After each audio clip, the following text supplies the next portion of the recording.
আমন্ত্রণ চ্যানেল 24 সন্ধ্যা 7টার খবরে শুনছিলেন প্রেসিডেন্সি ইউনিভার্সিটির সংবাদ শিরোনাম।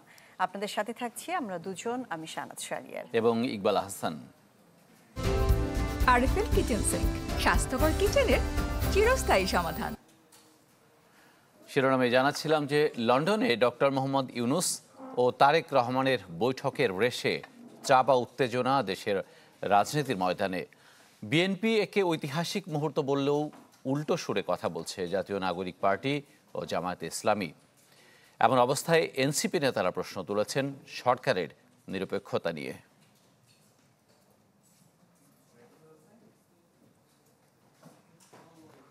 দর্শক, আমরা প্রতিবেদনটির জন্য একটু অপেক্ষা করছি। পরের খবর যাব, প্রতিবেদনটি হাতে পাওয়া মাত্রই আপনাদেরকে দেখানোর চেষ্টা করব। এদিকে বিএনপির প্রতি সরকারের বিশেষ অনুরাগ রয়েছে বলে অভিযোগ তুলল জামায়াতে ইসলামী। তাদের মতে বিএনপির সাথে সরকারের যৌথ প্রেস ব্রিফিং নির্বাচনের গ্রহণযোগ্যতাকে প্রশ্নবিদ্ধ করেছে। গণমাধ্যমে পাঠানো এক বিবৃতিতে সংগঠনটি জানায়, অন্যান্য দলের মতো প্রধান উপদেষ্টার সাথে তারেক রহমানের বৈঠককে স্বাভাবিক হিসেবে দেখছে জামায়াত। তবে যৌথ প্রেস ব্রিফিংয়ের কারণে সরকারের নিরপেক্ষতা নিয়ে প্রশ্ন দেখা দিয়েছে।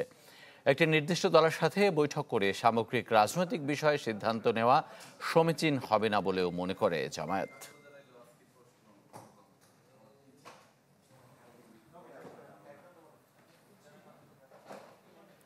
ফেব্রুয়ারির প্রথমার্ধে ভোটের আপাত নিশ্চয়তা বিএনপির জন্য কিছুটা স্বস্তির হলেও আছে শর্ত পূরণের চাপ। বিচার ও সংস্কারের মতো বিষয়গুলো বাস্তবায়নের চ্যালেঞ্জ অন্তর্বর্তী সরকার বিএনপির ঘাড়ি তুলে দিয়েছে বলে মনে করছেন বিশ্লেষকরা। এক্ষেত্রে অন্য রাজনৈতিক শক্তির কতটুকু আস্থা আর সমর্থন মিলবে সে প্রশ্নের উত্তরও খুঁজতে হবে বিএনপিকেই। মুর্শিদ হাসিবের রিপোর্ট।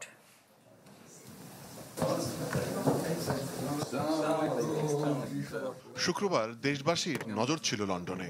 নির্বাচনের সময়সীমা, বিচার ও সংস্কার প্রস্তাবের ভবিষ্যৎ অনেকটাই নির্ভর করছিল ডক্টর ইউনূস তারেক রহমানের বৈঠকের উপর। সৌহার্দ্যপূর্ণ বৈঠকের পর জানা গেল দুপক্ষের সন্তুষ্টির কথা। বলা হলো, বিচার ও সংস্কার প্রক্রিয়া এগুলে ফেব্রুয়ারির প্রথমার্ধে হতে পারে ত্রয়োদশ জাতীয় নির্বাচন।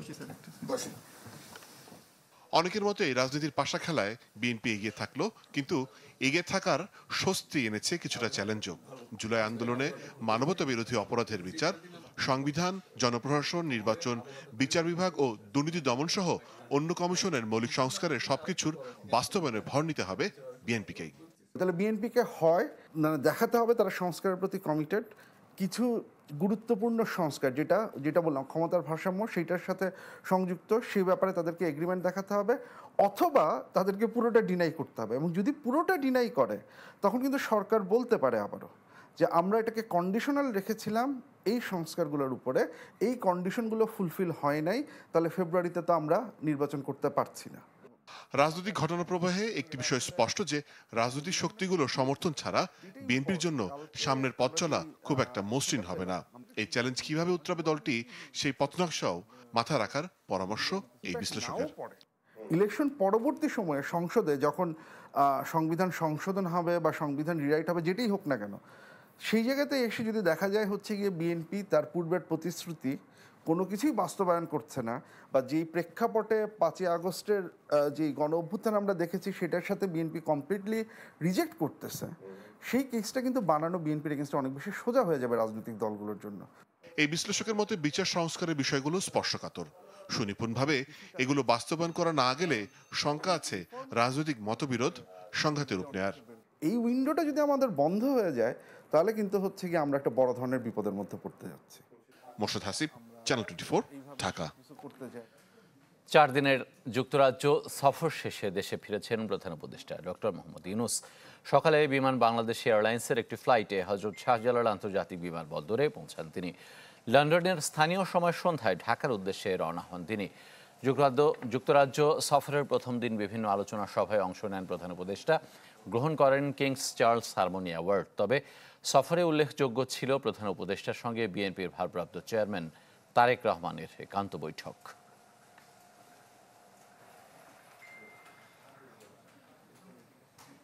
মাঝ পর্যায়ের পুলিশের কাছে রাইফেলের মতো অস্ত্র থাকলেও ভারী মরণাস্ত্র থাকবে না, একথা জানিয়েছেন স্বরাষ্ট্র উপদেষ্টা জাহাঙ্গীর আলম চৌধুরী।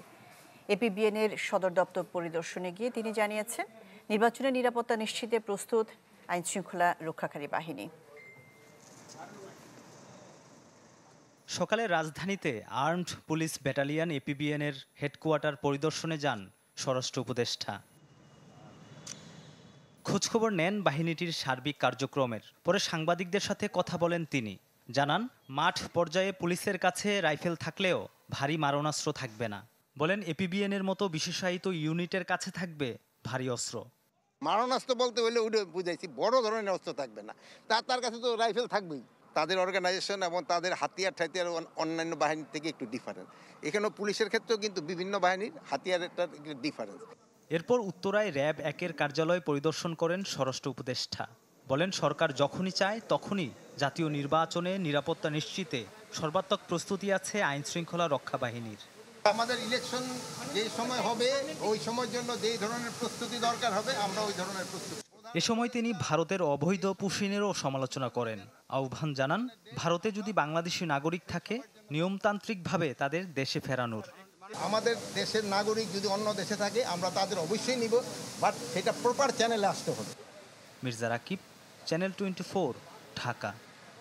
দেশ জুড়ে তোলপা ওয়ালটন ফ্রিজ কিনে আপনিও হয়ে যেতে পারেন মিলেনিয়ার।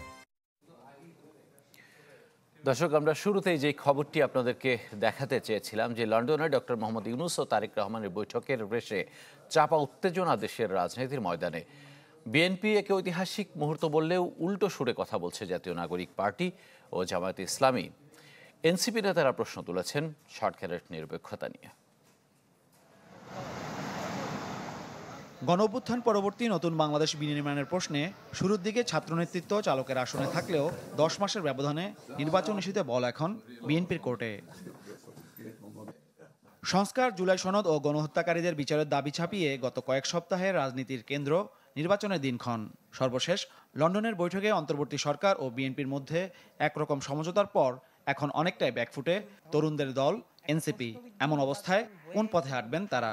এর আগে আমরা দেখেছি একটা দূতাবাস কেন্দ্রিক রাজনীতি, দলগুলো দূতাবাসে বিচার আচার দিত। এখন দেখা যাচ্ছে যে আপনি দেশের সমস্যা নিয়ে লন্ডনে গিয়ে সমাধান করছেন। এই জিনিসগুলোকে আমরা আসলে মনে করি যে বাংলাদেশ রাজনীতির জন্য ইতিবাচক ঘটনা না। জুলাই সনদ, জুলাই ঘোষণাপত্র, সংস্কার এবং বিচারের মতো বিষয়গুলো এই মিটিংয়ে বৈঠকে উপেক্ষিত থেকে গেছে এবং একই সাথে নির্বাচনের সময়সীমা সেটা কবে অনুষ্ঠিত হবে বা না হবে এই বিষয়গুলো বিদেশের মাটিতে বসে ফয়সালা হওয়া, সেখান থেকে ঘোষণা আসাটা বাংলাদেশের রাজনীতির জন্য আমরা ইতিবাচক হিসেবে দেখি না। এনসিপির নেতারা বলছেন, রাষ্ট্র কাঠামোর পরিবর্তনের ভাবনা বাদ দিয়ে বিএনপি শুধু নির্বাচনমুখী হয়ে পড়লে দেশে 2018 সালের মতো ঘোলাটে পরিস্থিতি তৈরি হতে পারে। সুষ্ঠু নির্বাচন হওয়ার শর্ত হচ্ছে মৌলিক সংস্কার হওয়া। ফলে আমরা প্রধান উপদেষ্টার প্রতি ইতিমধ্যে আহ্বান জানিয়েছি যে আপনি যে বক্তব্য দিয়েছেন যে পরবর্তী নির্বাচিত সংসদে সংস্কার হবে এবং গণভোটের দরকার নাই, এই বক্তব্যগুলো আপনি দেশে এসে প্রত্যাহার করবেন। এই দ্বিমতের জায়গাগুলো সামনের যে বাংলাদেশ, সেই বাংলাদেশকে কিভাবে এফেক্ট করবে সেই বিষয়গুলোকে বিবেচনায় না নিয়েই শুধুমাত্র দলীয় প্রভাব প্রতিপত্তির বিষয়টাকে মাথায় রেখেই হয়তো বিএনপি সিদ্ধান্তগুলো জানিয়েছে। এদিকে বিএনপির নেতা বলছেন, বিচার ও সংস্কারের পক্ষেই বিএনপি। লন্ডন বৈঠকের মাধ্যমে পূরণ হয়েছে দেশের মানুষের প্রত্যাশা। একটি যুগান্তকারী, ঐতিহাসিক এবং দিক নির্দেশনামূলক বৈঠক। এটা জাতির প্রত্যাশা, আমাদের সবার প্রত্যাশা ছিল। তাই তার মধ্য দিয়ে আমরা রোড টু ভোট, ভোটের রাস্তা এবং রোড টু ডেমোক্রেসি খুঁজে পেয়েছি।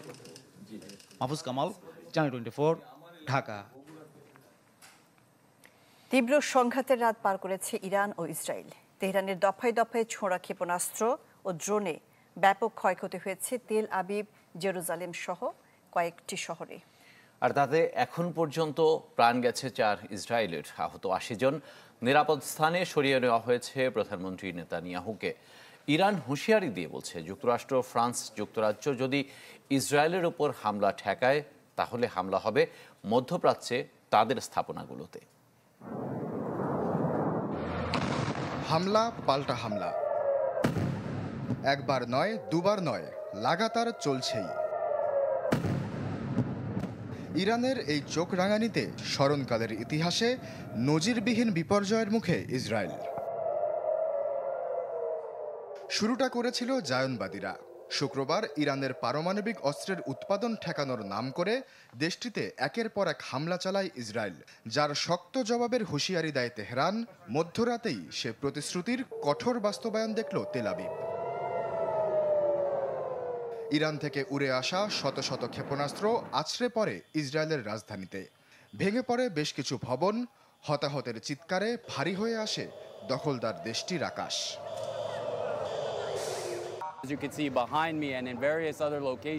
আমার পেছনেই বেশ কিছু ভবন রয়েছে যা হামলায় বিধ্বস্ত হয়েছে। এখানে প্রচুর মানুষ আটকা পড়েছে। আমরা তাদের উদ্ধার করার চেষ্টা করছি, তবে ধ্বংসস্তূপ সরানো কঠিন হয়ে পড়েছে। আকস্মিক হামলার তীব্রতায় হতবিহ্বল হয়ে পড়ে আইডিএফ, আর নেতৃত্বে যার থাকার কথা সবার সামনে, সবার আগে তিনি দিলেন গা ঢাকা। হামলার পর মুহূর্তেই নিরাপদ আশ্রয়ে সরে যান নেতানিয়াহু। তবে কোথায় সে নিরাপদ স্থান সেটি রাখা হয় অজ্ঞাত। আর এর মধ্যে জাতিসংঘের নিরাপত্তা পরিষদে কুমিরের কান্না কাঁদেন ইসরায়েলি দূত। ইরান ব্যালিস্টিক ক্ষেপণাস্ত্র ছুড়েছে। এখনই তাদের না থামালে দুদিন পর পারমাণবিক ক্ষেপণাস্ত্র ছুড়বে। বিশ্বশান্তি ধরে রাখতে ইরানকে কোনোভাবেই পারমাণবিক অস্ত্র রাখার অনুমোদন দেয়া যাবে না।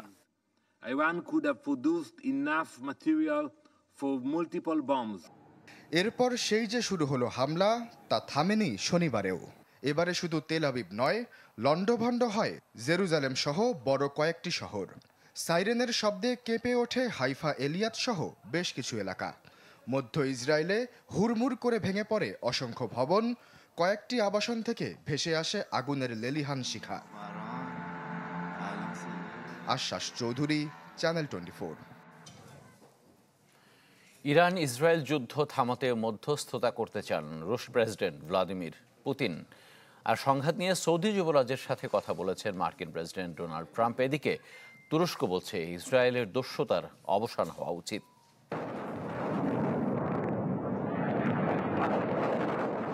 ইসরায়েলের হামলার পর ইরানের শক্ত জবাব চিন্তার ভাঁজ ফেলেছে বিশ্ব নেতাদের কপালে। তেহরানের প্রতিরোধের পর সংযমের সুর তেল আবিবের কণ্ঠে। সংকট নিরসনে মোড়লদের সাথে ফোনালাপ চালিয়েছে ইসরায়েলের প্রধানমন্ত্রী বেনিয়ামিন নেতানিয়াহু। কথা বলেছেন Donald Trump, Vladimir Putin, Narendra মোদীর সাথে। সংঘাত মেটাতে ইরানের প্রেসিডেন্ট মাসুদ পেজেশকিয়ানের সাথেও কথা বলেছেন রুশ প্রেসিডেন্ট। দিয়েছেন যুদ্ধ থামাতে মধ্যস্থতার প্রস্তাব।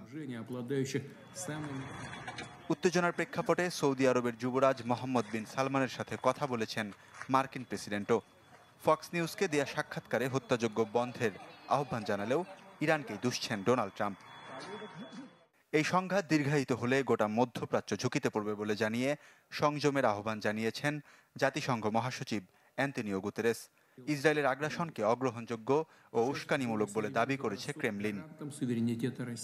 এক প্রতিক্রিয়ায় ইরানের পারমাণবিক সমৃদ্ধির বিরোধিতা করেছে জার্মানি। আঞ্চলিক স্থিতিশীলতা বজায়ের আহ্বান জানিয়েছে ফ্রান্সের প্রেসিডেন্ট ইমানুয়েল ম্যাক্রো। এমন পাল্টাপাল্টি হামলা আন্তর্জাতিক আইন ও জাতিসংঘ সনদের স্পষ্ট লঙ্ঘন বলে দাবি ইরাকের। ইসরায়েলের দস্যুতার অবসান ঘটানো উচিত বলে মন্তব্য করেছে তুরস্ক। তেল আবিব শুধু আগ্রাসনের ভাষা বোঝে দাবি করে ক্ষোভ প্রকাশ করেছে লেবাননের সশস্ত্র গোষ্ঠী হেজবুল্লাহ। ইরানের পাল্টা হামলাকে সমর্থন করেছে হুতি বিদ্রোহীরা। ওয়ালিউল্লাহ ফারুক, চ্যানেল 24। সন্ধ্যা ৭টার খবরে নিচ্ছি বিরতি। একটু পরে ফিরে আসছে, সাথেই থাকবেন। আবার আমন্ত্রণ জানাচ্ছি সন্ধ্যা ৭টার খবরে। আপনারা দেখছেন চ্যানেল 24। রাজধানীতে দিনে দুপুরে ফিল্মি স্টাইলে আবারও টাকা লুট। উত্তরায় র্যাব পরিচয়ে নগদ এজেন্টের কাছ থেকে ১,১৮,৭২,০০০ টাকা ছিনিয়ে নিয়েছে দুর্বৃত্তরা। সন্দেহ হওয়ায় নগদ এজেন্টের ৪ কর্মীকে জিজ্ঞাসাবাদ করেছে পুলিশ। শনিবার সকাল ৮টা ৫৮ রাজধানীর উত্তরা ১৩ নম্বর সেক্টর। দুটি মোটরসাইকেলে থাকা নগদের ৪ কর্মীকে পথরোধ করে একটি কালো মাইক্রো। গাড়ি থেকে বেরিয়ে আসা কয়েক দুর্বৃত্ত র্যাব সদস্য পরিচয় দিয়ে নগদ এজেন্টের ২ কর্মীকে গাড়িতে তোলে। এই সময় টাকা ভর্তি ব্যাগ সহ একজন পালাতে গেলে তাকেও গাড়িতে তুলে নেয় ছিনতাইকারীরা। ঘটনার প্রায় ৩০ মিনিট পর তাদের উত্তরা ১৭ নম্বর সেক্টরে ফেলে রেখে যায়। এই ঘটনার পরপরই অভিযোগ নিয়ে উত্তরা পশ্চিম থানায় যান ভুক্তভোগীরা। যে ওদেরকে 17 নম্বর সেক্টরে ফালাই দিয়ে গেছে, রেখে গেছে। ওদের চোখ বাঁধা ছিল, হাতও বাঁধা ছিল। তো এরপর আমরা যথাযথ ভাবে আমরা থানায় কমপ্লেন করেছি। এই থানা থেকে কাজ করছে, র্যাবেও আমাদের সাথে কথা হয়েছে, ওনারাও এটা নিয়ে কাজ করছে। অভিযোগের তদন্ত শুরু করা হয়েছে বলে জানিয়েছে পুলিশ। ছিনতাই কাজে ব্যবহৃত গাড়ির মালিকের সন্ধানেও চলছে অভিযান। টেকনোলজি বেসড যে ইনভেস্টিগেশন আমাদের হাতে রয়েছে সেটা আমরা করছি। তো আমি আমার অফিসারদেরকে টোটাল টিম আমরা এই বিষয়ে এনগেজ করেছি। আমি নানা দিকে আমি নির্দেশনা দিয়েছি যাতে যত দ্রুত সম্ভব এটা রহস্য উন্মোচন করে আমরা এটা সাকসেসফুল হতে পারি। পুলিশ বলছে এই ঘটনায় নগদ ডিস্ট্রিবিউশন হাউসের কর্মকর্তারা রয়েছেন সন্দেহের তালিকায়। যতক্ষণ পর্যন্ত না আমাদের এই রহস্যটা উন্মোচন হয় ততক্ষণ পর্যন্ত আমরা অনেককেই সন্দেহ করছি। কাজী ফয়সাল, চ্যানেল 24, ঢাকা। ঈদের ছুটি শেষে ঢাকায় ফিরছে মানুষ। সড়ক, রেল ও নৌপথে রয়েছে উপচে পড়া ভিড়। পথে দুর্ভোগ না থাকলেও ভ্যাপসা গরমে চরম ভোগান্তিতে পড়েন ঢাকায় ফেরা মানুষজন। ছুটি শেষ, এবার কাজে ফেরার পালা। ঈদ উপলক্ষে সরকারি ছুটির শেষ দিনে কমলাপুর রেল স্টেশনে দেখা যায় যাত্রীদের ভিড়। প্রিয়জনের সান্নিধ্যে কয়েকদিন কাটানোর আনন্দ থাকলেও ফিরতি পথে গরম আর যাত্রী চাপে ভোগান্তির কথা জানান অনেকে। আসার পথে ট্রেনে তো ভিড়, প্রচন্ড ভিড়। এসিতে এসেছি, মানে উঠতে পারছিলাম না। সবার ছুটি শেষ, এই জন্য আর কি চাপটা বেশি পড়ে গেছে। নিষেধ অমান্য করে অনেককে ছাদে ভ্রমণ করতে দেখা যায়। 3টি ট্রেন কিছুটা দেরিতে স্টেশনে পৌঁছালেও বড় আকারের শিডিউল বিপর্যয় ছিল না। মানুষ প্রচুর, আর টিকিট পেতে ঝামেলা, টিকিট একদম শেষ হয়ে গিয়েছিল। আমরা স্ট্যান্ডিং টিকিট করে তারপরে আসছি। অনেক ভিড়, আর আমরা টিকিট পাই নাই, তাই ছাদের মধ্যে কষ্ট করে আর কি আইছি। পশ্চিমাঞ্চলের যে এই 3টা ট্রেন একটু বেশি বিলম্বে ঢাকায় ইন করে এবং বিলম্বে প্রবেশ করার কারণে ট্রেনটা ছেড়ে যেতেও কিছুটা বিলম্ব হয়। বড় বড় স্টেশনগুলোতে বিশেষ টিম গঠন করা আছে রেলওয়ে নিরাপত্তা বাহিনী, রেলওয়ে কর্মচারী এবং জিআরপি পুলিশদের সমন্বয়ে। কিন্তু ছোট ছোট স্টেশনগুলোতে কিছু যাত্রী ছাদে উঠতে দেখা গেছে। সদরঘাটে যাত্রীদের উপচে পড়া ভিড় দেখা গেছে। লঞ্চের ভাড়া নিয়ে তেমন অভিযোগ ছিল না, তবে নামার পর পরিবহন সংকটে হয়রানিতে পড়েন অনেকে। এতক্ষণ ধরে আমরা হাঁটতে এখানে আসছি, এখন হচ্ছে মানে গাড়ি পাচ্ছি না আর কি। 30 টাকার ভাড়া 200 টাকায় যাওয়ার জন্য বলতেছে। আমি চাচ্ছি যেতে, কিন্তু পারতেছি না। দক্ষিণ পশ্চিমাঞ্চল থেকে ঢাকামুখী সড়কপথে ছিল যাত্রীদের চাপ। প্রায় প্রতিটি পরিবহনে দেখা যায় আসন সংকট। এ সুযোগে বাড়তি ভাড়া নেওয়া হচ্ছে বলে অভিযোগ করেন অনেকে। বাচ্চা কাচ্চা নিয়ে এখন আপনার যাইতে পারতেছি না, সিট পাচ্ছি না। দেখতেছি অনেক ভিড়, গাড়ির কোনো সিট নাই, তাহলে ভোগান্তি আছে। উত্তরাঞ্চল থেকে যারা ফিরেছেন তাদের যমুনা সেতুর প্রান্তে কিছুটা যানজটে পড়তে হয়। স্বপ্নিল, শাহরিয়ার শিশির, চ্যানেল 24, ঢাকা। দিনাজপুরের ঘোড়াঘাটে বাস ও ট্রাকের সংঘর্ষে প্রাণ গেছে 5 জনের, আহত হয়েছেন অন্তত 15 জন। ভোরে দিনাজপুর গোবিন্দগঞ্জ মহাসড়কে এই দুর্ঘটনা হয়। পুলিশ জানিয়েছে নূরজাহানপুর এলাকায় দাঁড়িয়েছিল আম বোঝাই একটি ট্রাক। এ সময় পঞ্চগড় থেকে ছেড়ে আসা ঢাকাগামী নাবিল পরিবহনের একটি বাস পেছন থেকে ট্রাকটিকে ধাক্কা দেয়। এতে ঘটনাস্থলে মারা যান 5 জন। এদিকে মুন্সিগঞ্জে পদ্মা সেতুতে ইমাদ পরিবহনের একটি বাস নিয়ন্ত্রণ হারিয়ে সামনে থাকা ট্রাকে ধাক্কা দিলে 2 জন নিহত হয়। এছাড়া ঝালকাঠিতে 2 জন, টাঙ্গাইল, কুষ্টিয়া ও মাগুরাতে 1 জন করে নিহত হয়েছেন সড়ক দুর্ঘটনায়। একটা সেলফি। আপু, এখন কিছু খাওয়াও। এখন ইভিনিং এ চরম ক্রেভিং, চাই কিছু এক্সাইটিং। মিস্টার নুডলস হয় কুকিং, টেস্টটা হয় amazing. Mister noodles, amazing test. Mister noodles, enjoy the best. Mister noodles, amazing test. Mister noodles, mister noodles, mister noodles. 18 দিন পর চালু হলো জাতীয় চক্ষু বিজ্ঞান ইনস্টিটিউটের সব সেবা। জোরদার করা হয়েছে নিরাপত্তা। কর্তৃপক্ষ জানায় জুলাই অভ্যুত্থানে আহত অনেককে ছাড়পত্র দেওয়া হলেও বেশিরভাগই হাসপাতাল ছেড়ে যাননি। এতে বেড সমস্যায় পড়তে হচ্ছে নতুন রোগীদের। 2 সপ্তাহের বেশি সময় পর পুরোদমে চালু হলো জাতীয় চক্ষু বিজ্ঞান ইনস্টিটিউটের কার্যক্রম। শনিবার সকাল থেকেই চিকিৎসা সেবা চালু হয় বহির্বিভাগে। যারা সেবা নিতে এসেছেন তাদের তেমন একটা বেগ পেতে হয়নি। গত বৃহস্পতিবার আমি আসছিলাম, আসার পরে কোনো ডাক্তার ছিল না, প্রায় বন্ধই ছিল এবং বাইরে আপনার অনেক পুলিশ ছিল। আজকে আবার আসছি, আসার পরে আগের মধ্যে স্বাভাবিক অবস্থা। এখন আজকে তো মোটামুটি ভালোই দেখলাম, যেহেতু একটা সিচুয়েশন এখানে ঘটনা ঘটে গেছিল, তার পরিপ্রেক্ষিতে হয়তো তারা কিছুটা সংশোধন হইতে পারে। তবে হসপিটাল কর্তৃপক্ষ বলছেন জুলাই অভ্যুত্থানে আহত অনেকেই ছাড়পত্র দেওয়ার পরও তারা হাসপাতাল ছেড়ে যায়নি। এতে নতুন করে রোগীদের বেড পেতে সমস্যা হচ্ছে। থেকে চিকিৎসা নেওয়ার প্রয়োজন নেই, চিকিৎসা তাদের দরকার আছে, সেটা বাসায় বসে নিলেই হবে। নিরাপত্তার ঝুঁকিতে আমরা আছি, কারণ ওরা বাইরে গ্যাদার হচ্ছে। ভর্তি যে 4-5 জন আছে তারা আমাদের সিস্টারকে বেড রেডি করার জন্য যেসব প্রসেস করা ওইখানে তারা বাধা সৃষ্টি করছে। হাসপাতালের পুরুষ বিভাগে চিকিৎসা নিচ্ছেন 5 জুলাই আহত। পুরো ওয়ার্ড দখলের অভিযোগের বিষয়ে তারা বলেন, যারা ঈদ করতে বাড়ি গেছেন তারা এসে উঠবেন এসব খালি বেডে।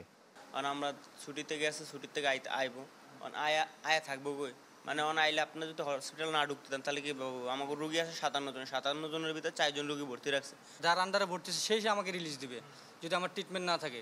আমার ট্রিটমেন্ট আছে, সে ট্রিটমেন্ট লিখবে, ট্রিটমেন্ট লিখতে যায় দেখে ফাইলে আগে থেকে রিলিজ পেপার তৈরি।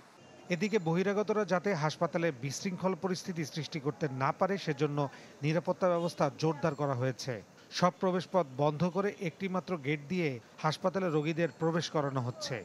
পাবলিক অর্ডার ম্যানেজমেন্ট মানে অবনতি হওয়ার একটা যথেষ্ট সুযোগ রয়েছে।